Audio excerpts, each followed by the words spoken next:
Everybody's putting puppets in their reviews. I don't have a puppet. I just have this Batman mask. But isn't it awesome? What is up, Flick fans, and welcome back to my channel. I just watched the brand new Melissa McCarthy film, Happytime Murder, starring her and a bunch of puppets. If you guys don't know how my reviews work, I like to talk about the good, the bad, and then give you my score. Stay tuned to my channel for a very special video this weekend. And I watched a movie today called Leave No Trace, and it's a super limited release. So for movies like that came out like a month ago that I tend to catch a little bit late, you guys can go to my Letterboxd page and or my Stardust page to check out my thoughts on those really low-budget indie films, you know. So no review for that on this channel, but we are talking about the Happytime Murders, and let's get right into it.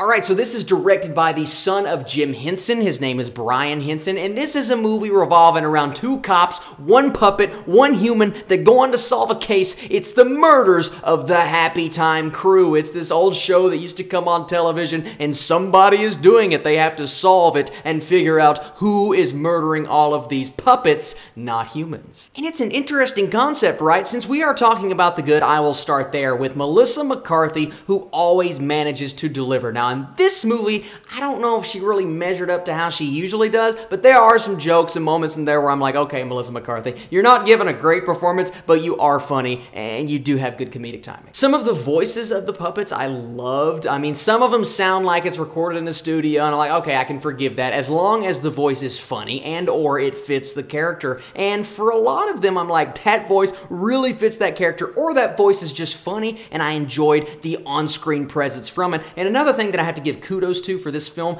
the puppeteering is fantastic, and you see it in the behind-the-scenes part of the end credits, and I love seeing that. It's so fun to see the joy coming from those people. Even if I don't necessarily love the movie, I still love seeing how much fun they had making the movie, and you could tell their heart was in the right place. And yeah, I keep saying the word funny. That's because there are moments in this film that are very funny, and my number one rule when it comes to watching a comedy is, did it make me laugh? Yes, it made me laugh. There are some gags and jokes, and you see a lot of them in the trailer. My big problem with this film, and I'll get into it in a little bit, is that those jokes are reused, but when you first get introduced to them, in the first 15-20 minutes when they start using all of the really good gags, I'm like, okay, that's funny, that made me laugh. And there are jokes kind of spread out throughout the entire movie where I'm like, that was creative, and I liked what that character said to that character, and it makes some of the dynamics a little bit stronger. I just wish they could have kept the creativity going throughout the entire movie. And another thing I have to give props to is just the concept in general. I like the whole buddy cop feel. It feels like a throwback to older movies, and you got a lot of cussing, kind of a repeat of things that we've seen before in a good way. And yes, you can tell they're taking from Roger Rabbit, they're taking from what Sausage Party did with animation, except they're doing it for puppets. It's kind of funny because I feel the same way about this movie that I did for Sausage Party. I was so pumped for that film, and then it kind of let me down. And I feel the same way about this one, except I actually might even like this one a little better than Sausage Party. That's not saying much. But there are things in here that people's gonna walk in, they're gonna crack up, they're gonna walk out, not think about it too much. They're just gonna say, yeah, that was a funny time in the theater,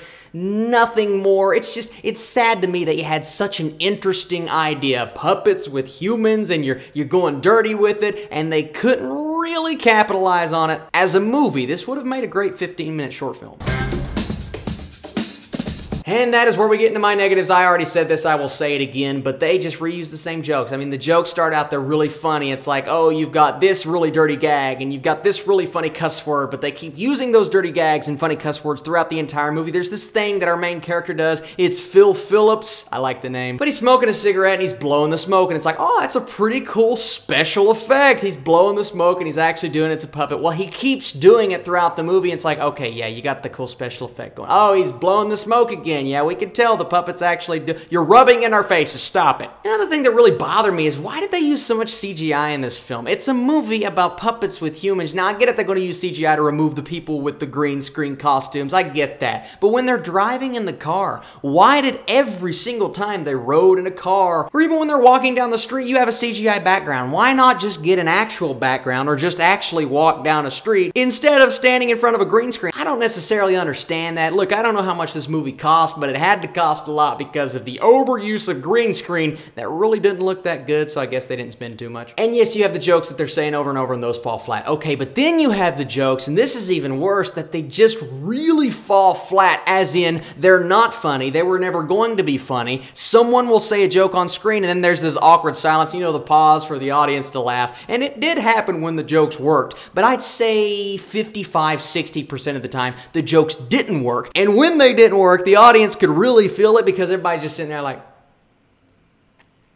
is that supposed to be funny? And that's why I'm so divided on this movie, is because when they hit really hard and I was actually laughing out loud, but when they missed, they just missed, man, and they were just not funny. And you're not in this movie for the story, but yeah, the story fell flat. I knew where it was going. At the endings, it's not entertaining because you know exactly what's going to happen. That's not the reason we're here, though. We are here to laugh and see some creative puppets going dirty, and you saw that, but it just keeps repeating itself to the point where I'm like, they had a great idea here, you kind of missed the mark.